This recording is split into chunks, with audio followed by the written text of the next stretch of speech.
universe is still a place of mystery and wonder. As a cosmologist, I'm exhilarated if we can make some progress towards tackling what seem very fundamental questions. These programs focus on, was there a beginning? Whether we are alone? What's the future of the cosmos? What is the nature of reality? With each advance, new questions come into sharper focus. The key issue is what we still don't know.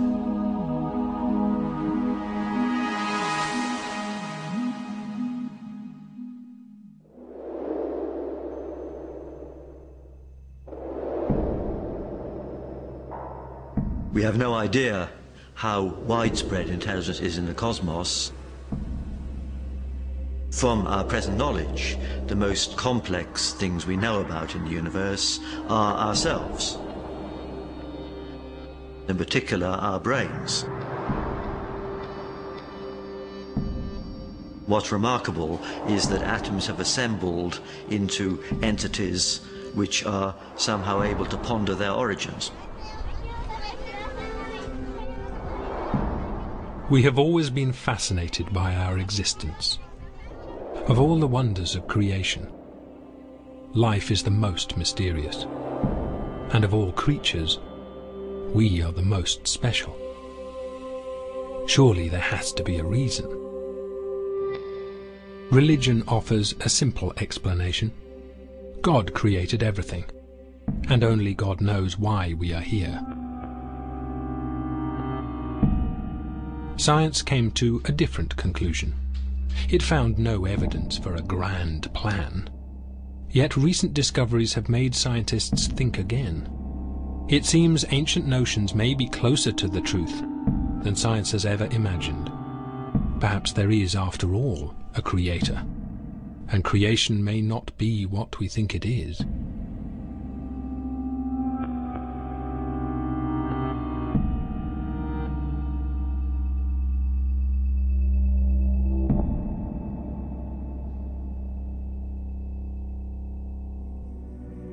Every religion has its own fantastic story to explain our creation. From God making the universe in 6 days, to an endless cycle of universes created from dead ones, to the whole universe being created in a single divine breath. And one idea underpins all these beliefs. Human beings have a special place in this universe. We are here for a purpose. But as science investigated our origins, a creator became unnecessary, and our special place less special.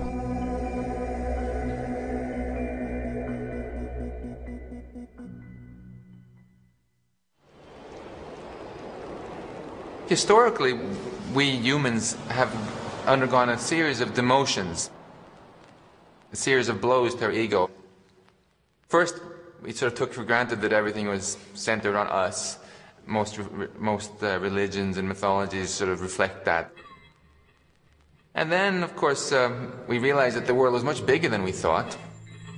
We realized that we're not the center of the universe, we're just living on a spinning ball, which is one planet among many, in a solar system among many, in a galaxy among many. So,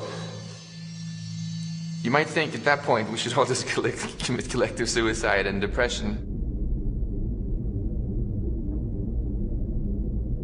When cosmologists investigated our creation, they uncovered a process guided by the laws of physics. In the beginning, there was gas, made of simple atoms. Over time, stars transformed these elements into complex atoms. As these heavier atoms spread throughout the universe, they combined to create everything we can see. This whole process was driven not by a creator, but by fundamental physical laws, the laws of nature.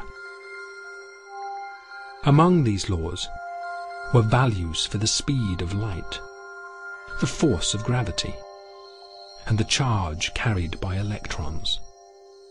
The difference between the law of nature and the law of the land is that, no matter what your political persuasion is, we all obey them, whether we like it or not. There's no exceptions to the laws of nature. The precise values for the fundamental laws of nature were set at the very beginning of our universe, in the Big Bang. The rest was just mathematics.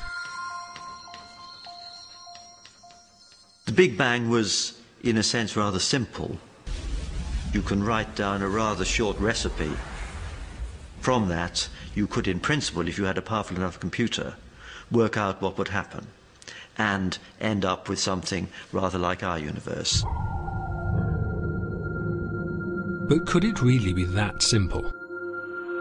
Mathematics might explain how planets form, but not everything. Surely the evolution of life was still mysterious, still special. People think that mathematics is complicated. Mathematics is the simple bit. It's the stuff we can understand. It's cats that are complicated. I mean, what is it in those little molecules and stuff that make one cat behave differently to another, or that make a cat? How do you define a cat? I have no idea. Yet in 1970, John Conway showed that even though life may be baffling in its complexity, the complexity arises from simple rules. The evidence came from a game whose results were so unpredictable that they called it life. Life had the most basic of ingredients, a board with a grid of squares filled with counters. The fate of each counter was governed by rules. Unlike our universe, there were just 3. I had this idea that if you had simple rules, but not too simple, then probably complexity would just develop. We tinkered with the rules and played around and hoped something interesting would happen. And eventually we settled on a particular set of rules that we did. They were sort of slightly modelled on real life. The 3 rules they arrived at were the equivalents of birth, death, and survival. What would happen to any particular square depended on its neighbours. An empty square, with exactly 3 counters around it, would give birth, so a new counter is added to the board. Any counter with too few neighbours would die of isolation and be removed from the board. A counter with too many neighbours would die of suffocation and also be removed. And any counter with just 2 or 3 neighbours would survive, staying exactly as it was. With only these most basic rules, unpredictable and complex patterns evolved. The board seemed to produce creatures from nowhere. Creatures that crawled. Creatures that fired out smaller creatures.